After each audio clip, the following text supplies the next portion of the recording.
before I talk about the features, I do want to show you this. I hope it shows well. So that's the placement of, that's the clutch. Okay, and I will have to say it is a pretty it's a hydraulic it is a hydraulic clutch. For reference, my feet, those are 12-inch feet, so it is a pretty easy to operate. I would have to say it is pretty numb, but the reason why I'm showing you, like,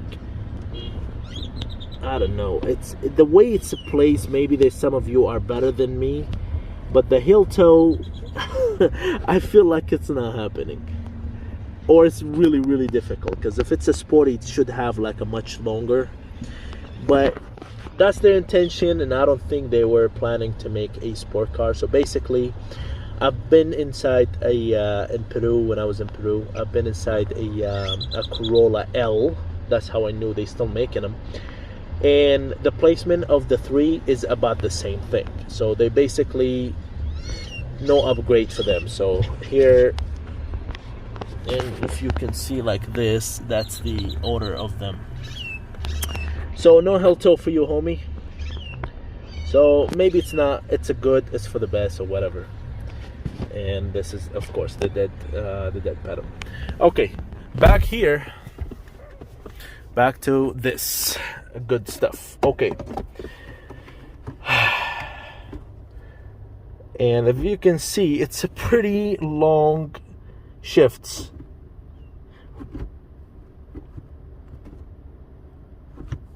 And of course, the older, if you ever driven an old Toyota, that used to be the reverse, but after they added the 6th gear, now this is the reverse. I feel like it's a German car now.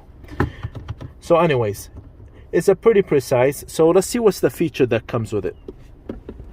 Okay, it comes with this that I don't care about, is the e-brake, but the good thing is I don't like it. I just simply don't like it, and I feel like it's a carryover from the manual, the automatic car, and it's just a carryover. It's like, oh, just put it here, good luck, program some software, and if you put on your seatbelt and take off, it will disengage.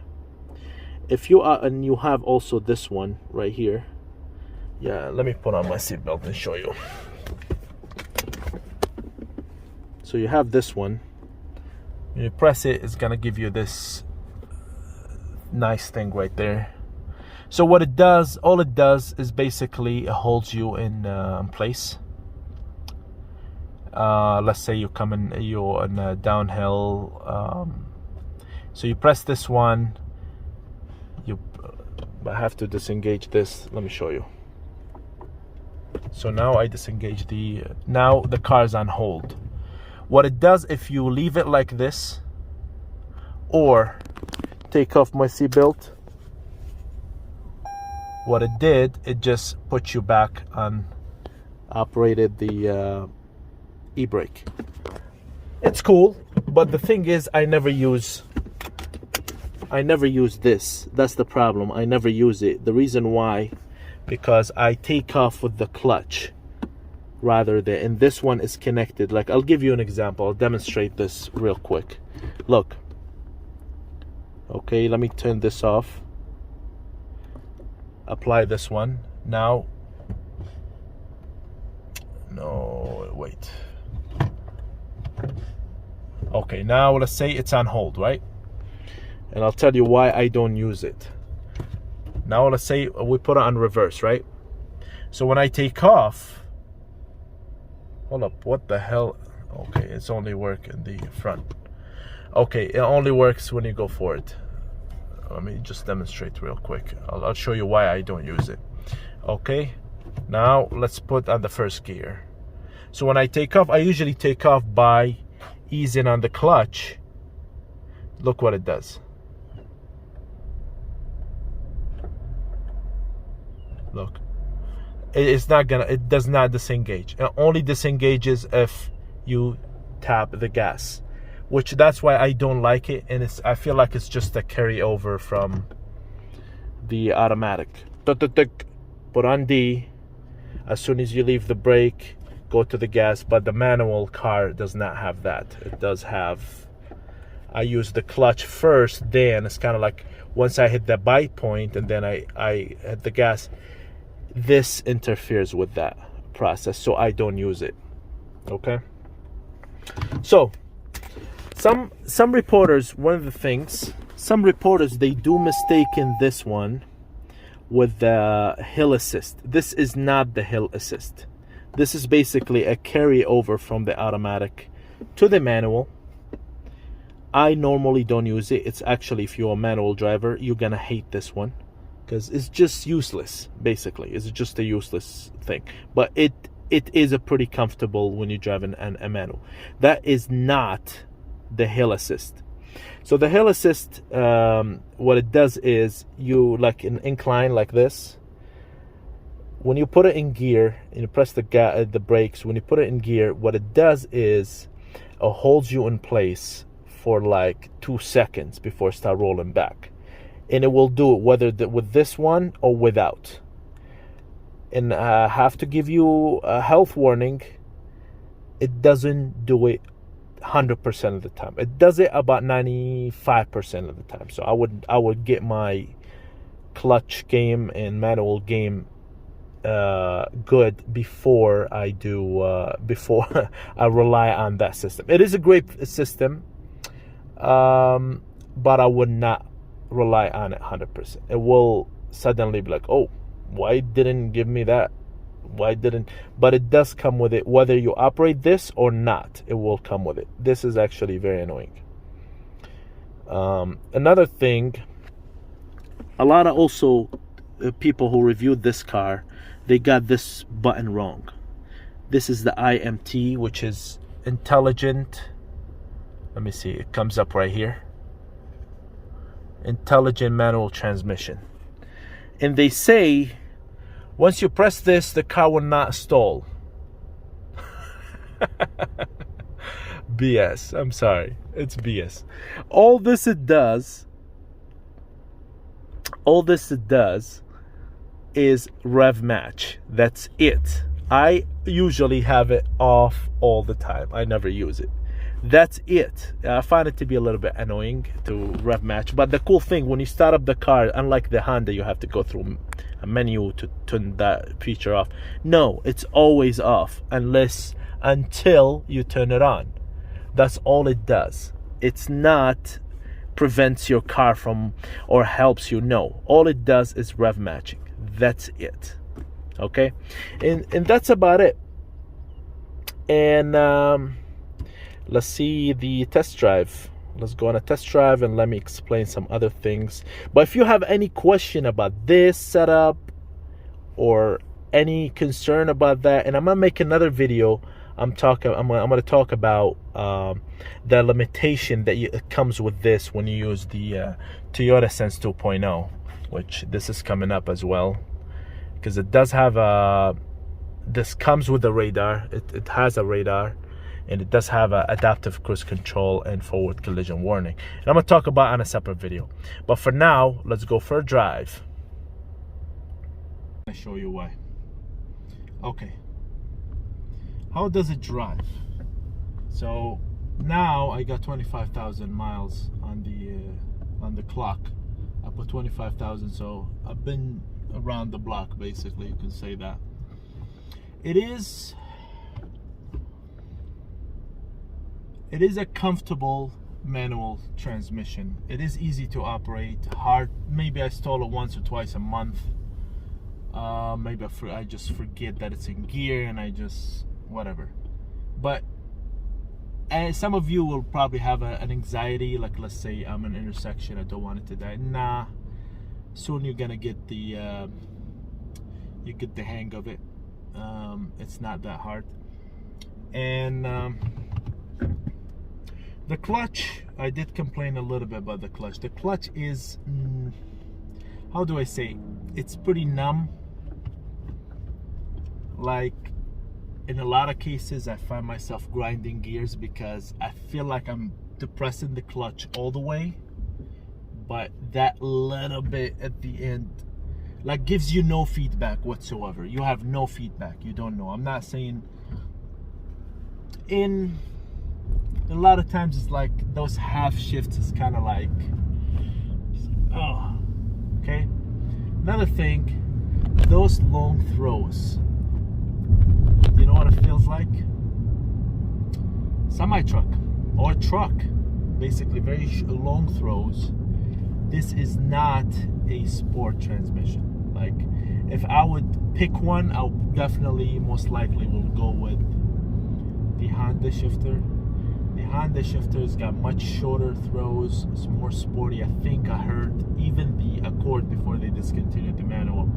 It's based on a Type R, so it's more like the clutch gives you more feedback. This one's just numb. Like literally, I can't tell if it's in gear or not. Like no feedback. But it is very easy to operate, and I've driven this car up to like 10 hours straight driving, doing rideshare, and no problem. Nothing, no problem. Another thing, this shifter does not like to be. Look, do you see what happened? It clashed gear. So this gear does not like to be. It's like, if you want to do this, get a Honda. Don't get this.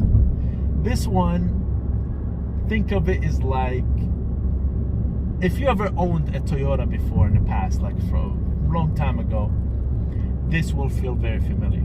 On the top of, like, it's got a sixth gear. It will feel very familiar, and it's easy to operate. And I feel like I tried different styles of driving with this car.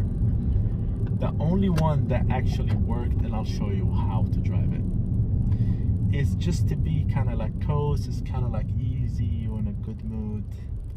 That's how you shift, like 1 second gear, 3rd gear. Even if I want to pick up the speed in traffic, you saw the car rolled back a little bit, so the hell assist did not activate. Keep that in mind. So get your game, your feet in check with the driving manual, because it might not work sometimes. So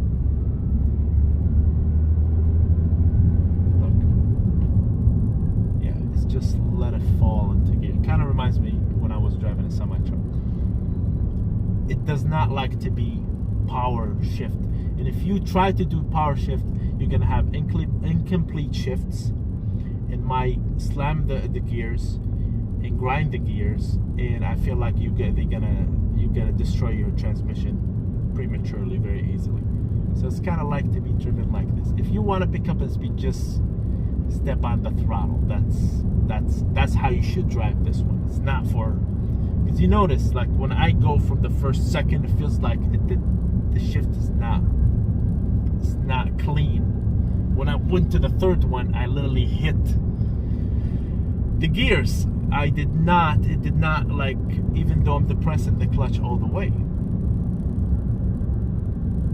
Yeah, so it's not. There's one thing I wanted to mention. I forgot. Hopefully it comes back to me. So yeah, this is how you drive it. You get the gas mileage you get about the same. When it comes to fuel mileage, it's about the same as the CVT. So there's no advantage of owning this car. You're not gonna get any better fuel mileage than you do in a CVT. And the thing that I would like to say is, then why would you get it? Why do you want a manual transmission? Okay, if you like, it's a really cool, like a easy, a cheap fun, you can call it a cheap functional fun. Okay, I want to shift my own gears, but also it's not sporty at all. Like, nothing sporty about this transmission. It's long throws, but the one thing, and also I've driven a CVT from Toyota, and it can get you 200,000 miles no problem, as long as you change the fluid in those. But if I would say which one will make it to like 300,000-400,000 miles, I'm sorry, I have to bet my money on this one. And also because I know eventually that all of them will break, including this one. But this one, the cost of maintenance will be less in the long run. Okay, the one last thing, I also heard some reporter, they say the shifts are vague, where like I'm not sure if it's in gear. That's the point that I wanted to mention. It feels like rubbery. Good news is it gets a lot better once you break in. When I first got the car, I had that where especially the first and second gear. First gear is like, is it in gear? Second, and usually I had like when I first got it, I literally have to kind of like double clutch or wiggle the shifter to have a complete shift without, like, I feel like there's a mesh or like grind. That goes away. That, well, the first, second gear, they will become much smoother. And as long as you drive like a grandma, like basically you shift like this. Take your time, like find your way. You're not in a rush. You're slamming gears, you always gonna clash gears, and it's never gonna feel perfect or precise. I've never driven the GR, but I'm assuming it should be. They shouldn't look like this or shift like this. If I have to guess, I'm sure it's gonna feel more like a Honda shifter. So those are my two thoughts. If you guys have any questions, concerns about the manual transmission,